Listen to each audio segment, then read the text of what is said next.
Hello, my name is Yudi, and this is the Yudi Factor, a program that understands that knowledge is power. And therefore, week after week, we discuss issues and we empower you with information to enable you make informed choices, especially when you factor in something you heard on the Yudi Factor into a given situation. Rape. That's the word thousands, millions don't want to hear, but it's happening every day in our society. Old man raping a young girl, young man raping a young boy, father raping daughters. What is this world coming to? Today I have my guest, 𝗖𝗢𝗡𝗡𝗖𝗧, a legal practitioner. He's the president, 𝗖𝗢𝗡𝗡𝗖𝗧 Advocacy Center, who will be empowering us with information on rape, what we can do about it. Barrister, thank you very much. Thank you. Always a pleasure to have you. Thank you. We'll be right back. See you after this time out.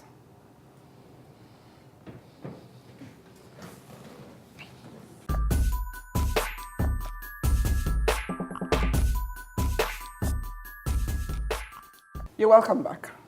Barrister, 𝗖𝗢𝗡𝗖𝗧 Advocacy Center. Tell us exactly what it's about. Well, 𝗖𝗢𝗡𝗖𝗧 Advocacy Center is a center that provides solution to rape victims, molested children, victims of violence in the Nigerian society, because we have a lot of violence in our society, ranging from domestic violence, verbal abuse, molestation, rape, different kind of abuse in society, and it has grown high. It's growing by the day. Okay, the police force is not equipped enough to, tackle this crime. That is why it's important that some non-governmental organization like 𝗖𝗢𝗡𝗖𝗧 Advocacy Center will come into the gap, okay, to do necessary petitions to the police and follow up cases of violence, rape in society. That is the major objective. We provide legal solutions, provide solutions for people who are indigent, especially those who are indigent in society. And that is what we stand for. What exactly is rape? Rape is an heinous crime, a particular offense that degrades the female gender, even the male gender, is condemned by the penal code and the criminal code. Those are the two criminal legislation, primary criminal legislation in Nigeria. Our society is gradually becoming very falling into the path where we now have irredeemable cases. We now have cases of incest, father raping daughter, mothers having sexual intercourse with their children and all that. And that, if you put that together, section 357 of the criminal code, as for the western part of the country, says that anyone who has sexual intercourse or carnal knowledge with anyone, okay, without her consent or his consent, by extension, has committed the offense of rape. And if anyone also have carnal knowledge of anyone, okay, with her consent, but when such consent is procured through fraud, deceit, duress, is also rape. Because the pact for which rape is defined in society, it goes beyond forceful penetration, okay? It goes beyond that, even when there's consent, but the consent is procured by fraud, or by impersonation, or by duress, or by intimidation. When you have all this, it's also rape in society. So the Nigerian society, we need to understand that apart from the fact that rape is condemnable, it's a heinous crime, the penalty for it is life imprisonment. It's a capital offense, it's a capital offense, and it should be seen as such. Then an attempt, if you attempt to rape someone and you are found guilty of that, is 14 years imprisonment by our laws. So that is why it's important that because most of the people who commit this offense in society do not know the penalty. They end up getting to know about the penalty when they are already behind bars or when they are already being prosecuted, okay? That is when they get to understand. But if you look at it, in societies where the laws really work, okay, and where there is strong punitive measures, which will become deterrent in society, when we have that kind of system, we'll have a reduction. But in our own case here, it seems to be in the increase, perhaps because a lot of issues fixated in our own practice in Nigeria. In Nigeria, when someone rapes another person, the next thing you see, you find elderly people coming around to solve it. They assume jurisdiction to hear a rape case, which is criminal. Rape is not a family affair, it's a criminal offense. And we must understand, we must tame this in society, because you see, we must kill the mosquito that bites the slave, because we have no guarantee that if he sees the bottom of the king, he will not do the same thing. We must do that. So we call on society, we call on community leaders, landlords, association, and all the gatherings that we have here and there, who assume all this and say, okay, we have to plead. They are our uncle, they are our brother, they are our sister, and this thing it keeps festering in society. Yes. And from research, we've come to understand that those who commit this offense, either molestation, either assault, sexual assault, or whatever, are usually people closely related to the victim. You understand? And when these offenses are committed, because if you look at it, the security at the home front is becoming weaker by the day, because the mother is at work, the father is at work, so the children are left to society. The children are left to chances. And what happens is that these people who commit these offenses, they capitalize on that, okay, and maybe give some gratification, okay, to a young girl who is naive, who is in her teenage, her formative years. She may not already understand the implication of what she wants to do. And from there, you'll find her in compromising situation for which she gets into this kind of thing. So parents should watch out for their children, okay, how their children relate in society, in the neighborhood, because the neighborhood over the years have proven that they cannot even get themselves around a rapist, for example, and make sure that he gets arrested, prosecuted, and sentenced. I know sometimes it is said that it's difficult to convict and rape, because you need to prove, you need medical evidence, you need a witness, you need some of these things, okay? The evidence you need, okay? But I also still believe that we have secured a lot of conviction. And also, because we have secured conviction, it is still possible to convict if really the offense was committed. And if the offense was not committed, but an attempt was made, yes, that is also an offense, an inchoate offense, okay, and it's punishable by 14 years imprisonment, okay? And for those who raise false alarm on it, because there are a lot of people who also raise false alarm to get attention of society, yes, or just to get popular on the social media, or to get popular in one area. Or to get back at someone. Yes, or to get back at someone. Okay, when you do that, the adverse party can sue for defamation. Okay. The 14 years too should apply. Yes, no. Well, the adverse party can only sue for a civil offense, a civil wrong, okay, maybe for defamation or for malicious prosecution. Hold that thought. Don't go anywhere. We'll be right back.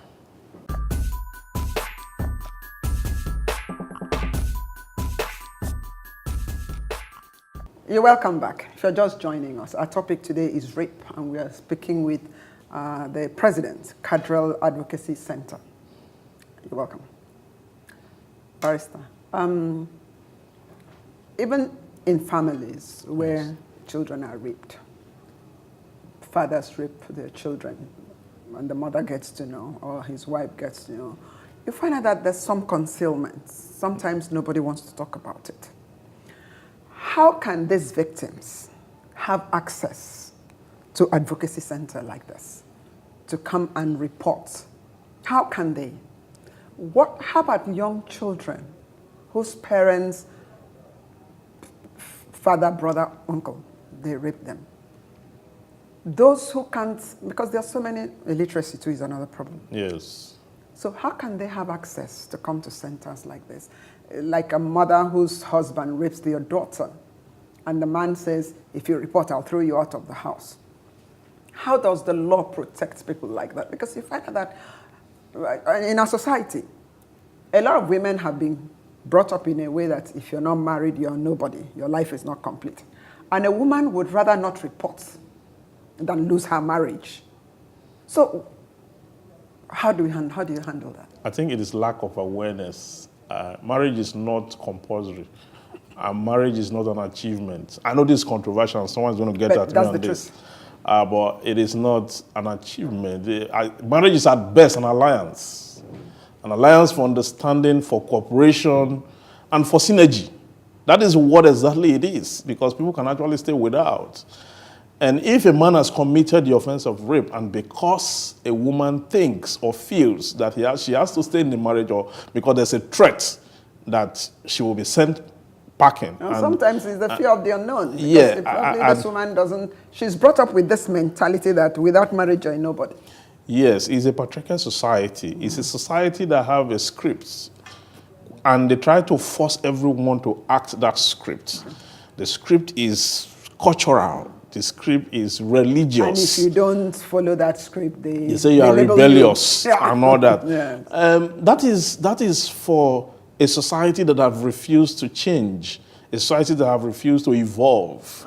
The world over, things are evolving, okay? That cultural contentment or that cultural veil, okay, that must trap everybody into one box to behave, think, and act the same way, is falling apart gradually, because people now have different kind of ideology. And I think that if anyone has committed the offense of rape, and because she has to keep a marriage, and there's a threat, and then because she doesn't want, she want to repress the voice of the child, I think that's the greatest injustice. That is why at the Career Advocacy Center exists. That is why we have a helpline, we have a website. We are so social. We are very much active on the social network media, because we want people to reach at us, okay? All you need to do is just to call the helpline, and I can assure you we'll get at it. We'll get at it. All we need is just the phone call. Yes, just give us the phone call. It does not matter who the person is. Whether it's the president of the country or the president or whatever, it doesn't really matter, because the fact is that it is a burden that we have decided to carry, not because we're asked to do so. This thing is a passion, okay, and it's even beyond us, okay. We are going to do this work to a point where we hand over the baton to the next generation. This society must change, whether the culture, the people, likes it or not, or even the people who orchestrate the culture, whether they like it or not. This society must be rid of. We must build a society, because it is said that when an adult is at home, the she-goat should not be left to suffer the pains of parturition on his theater. It's wrong. It's very wrong. So we need to address this in society. If you're a woman there, you have seen a situation where someone has raped her, and you join them to repress it, that is a big disgrace to womanhood. I can't because we need to, because this thing will get at you, okay? These people who are in society, they need to be in prison. The rapists need to be in prison. Those who molest need to be in prison. Those ones who spat at ladies on the street, in the marketplace, and all the assault and molestation and all that, they need to be informed, okay, that they can be prosecuted and tried and convicted for that act. You understand? So the fact that you must stay in a marriage does not mean you should lose your senses, you should lose your humanity. You must report. Or the best, you report to the nearest police station, or just get at us and get somebody in the know of what is going on. And once that is done, then we'll pick it from there, and we'll make sure that we're able to get at the culprits. And because there was a case recently in Lagos here where a 14-year-old girl, some boys came into the premises, raped her, and she died because and all that. So in a case like that, where someone has lost her life, and because these boys who did this possibly may have done it before and they got away with it, yes. Okay? Now we had a case there at the cartoon where two boys, one was raping, the other one was using a phone to record the act, okay? And before you know, they begin to upload it and send it. We got at them. We got at them and we sent them directly to where they belong, so that they can go and learn the lessons, learn how to, that corrective tendency in a hard way. In the prison, trust me, our prisons are very reformative in terms of the hardship you have to go through there. Whether it destroys or reform the person is a different case entirely, but then they must go to where they belong to.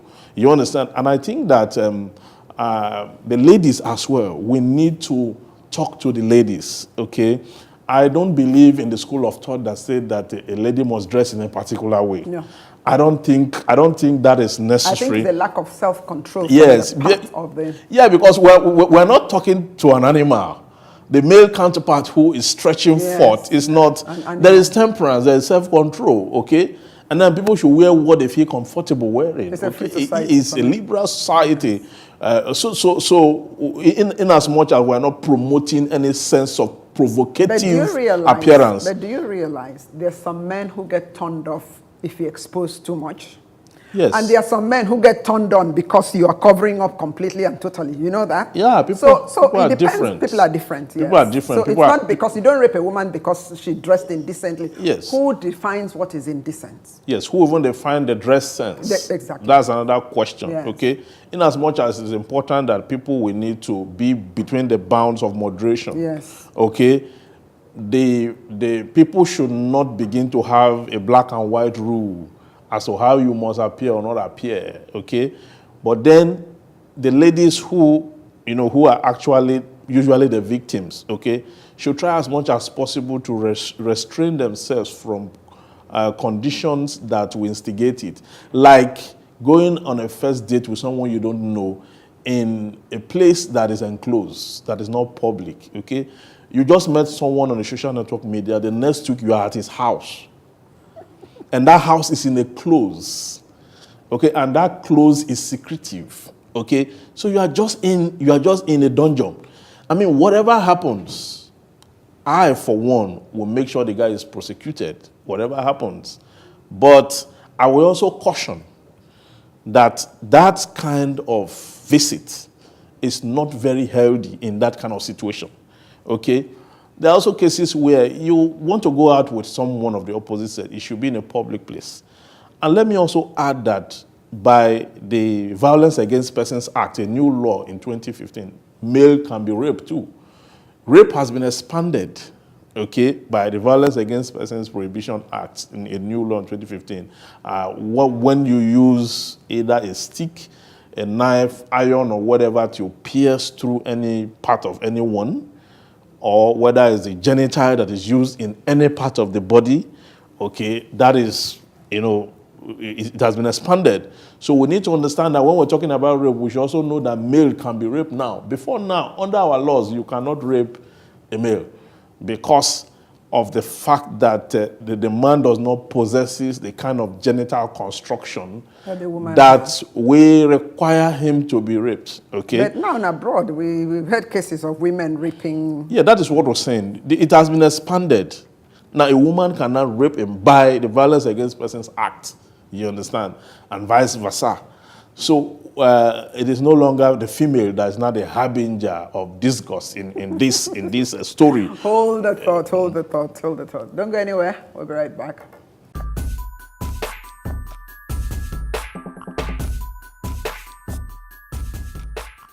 You're welcome back. If you're just joining us, well, you're welcome to the last segment on this topic, rape. And I'm speaking with 𝗖𝗢𝗡𝗘𝗖𝗧, a legal practitioner, and the president, Cultural Advocacy Center.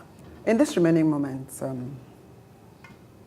Maristan, there are stories you hear of a young man raping a 70, 80-year-old woman. So it's not limited to young girls. So it really doesn't have anything to do with the way you're dressed. Because an 80-year-old woman, I read in the papers where a young guy raped his grandmother or something like that. 80-year-old woman. So let's speak to our youths. I need you to speak to our youths. Girls, yes. Boys. Yes, for the youth, I think we must begin to understand that if this society will be good, okay, the responsibility lies on the shoulder of the youth because we are the future of this country, okay? And I've read cases where, like you said, a young boy of 16, 18 raping 80-year-old woman, 60-year-old woman. I mean, you begin to ask yourself where the attraction abounds or where are we really heading to in society. Some of these things are orchestrated from greed, materialism. Sometimes it's orchestrated from some of these places they go to. Some of them are not ordinary. However, there are those who are also just by psychological defect or just by being naughty or being immorally bankrupt or morally bankrupt. So people have, these kind of practices for different reasons and factors. But all the factors and all the reasons put together is wrong. The law condemns it. The law is not even gender specific right now, and the law is not even age specific right now. Whoever it is committed against, it is an offense. So I employ the youth. I think that the youth must evolve. They must begin to look at things that will add value to their future. The youth must read. We must read. I think the lack of reading in our society is also permeating our moral fiber. I will call the youth to amend their ways, okay?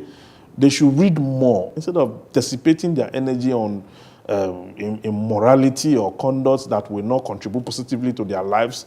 Then they should also preoccupy themselves with the direction of where the world is steering to, ICT. Youth should develop themselves in ICT.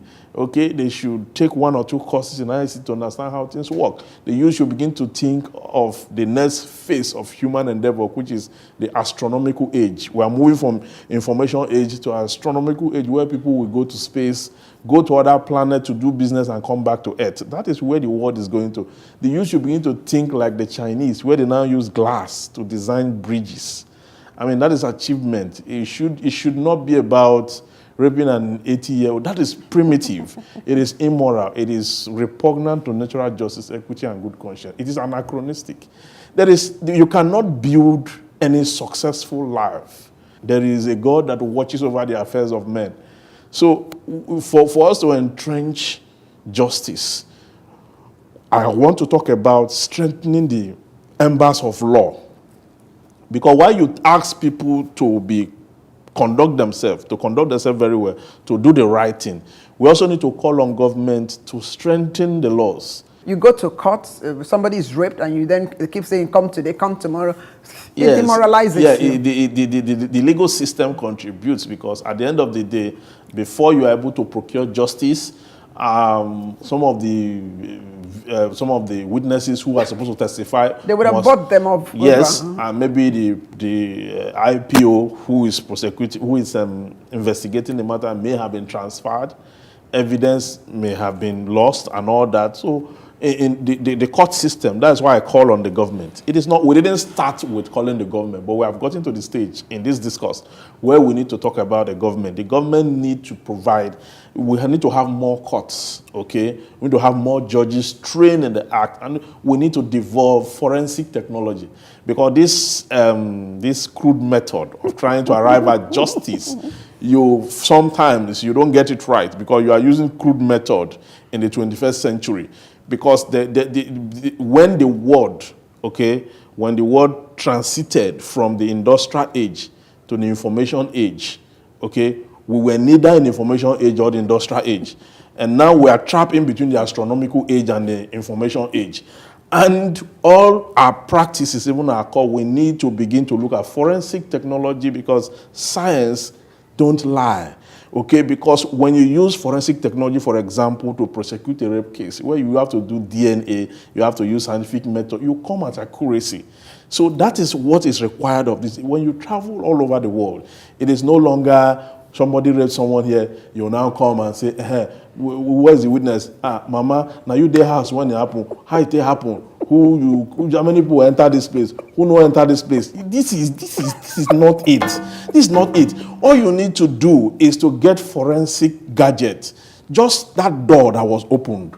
Once that thing is scanned through, it will tell you how many persons, how many fingerprints, and how this fingerprint can be traced to how many persons who did. And so that is what we need. And our policemen should also be trained in the act, because sometimes, like when they discover money, so police open, everybody's touching everything. In the U.S., when an offense is committed, it's sealed off. The crime scene is sealed off. Crime scene. You don't move beyond that. They seal everywhere. You don't go past that yellow line. When they do that, they bring their gadget to scan the place. They scan it and begin to filter to find out who could possibly have come here, and what did they do when they arrived there. If you look at it, the society is not well sensitized on issues like this. Yeah. In every home in Nigeria, we should have the laws of the Federation. It's a book where all the laws in Nigeria is contained. Every family should have it. On a Saturday, okay, open day, family open day, we open the law. It doesn't matter whether they understand it or not. Just read something. It's written in English. Everybody understands the law. It's just the interpretation that sometimes the court will go deeper.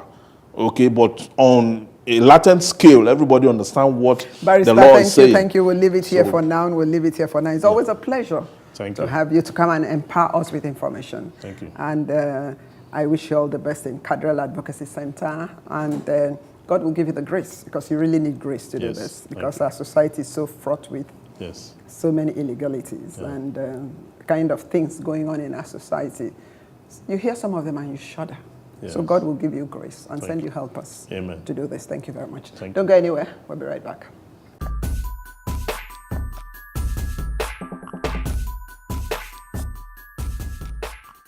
Every man, every woman, like the barrister has said, needs to know the laws of Nigeria. You need to know that every man, every individual has a right. A woman's body is her body. It's her choice if she wants to give it to you. A man's body is his choice. You don't forcefully take, or you don't forcefully throw yourself on another person. The law has something to say about that. Self-control is a virtue. It's only animals who jump on each other wherever they find themselves. God created us above the animals to have some common sense, gave us the ability to have self-will. Even God in heaven does not hold a gun to our head if you don't want to do anything. And that's the same thing. We should give every other person around us the freedom to say yes and the freedom to say no. And when they say no, that boundary should be respected. Well, that's all I have to say today. Until I come your way another time, my name is Yudi. This is My Factor. Goodbye, God bless, and see you again next week.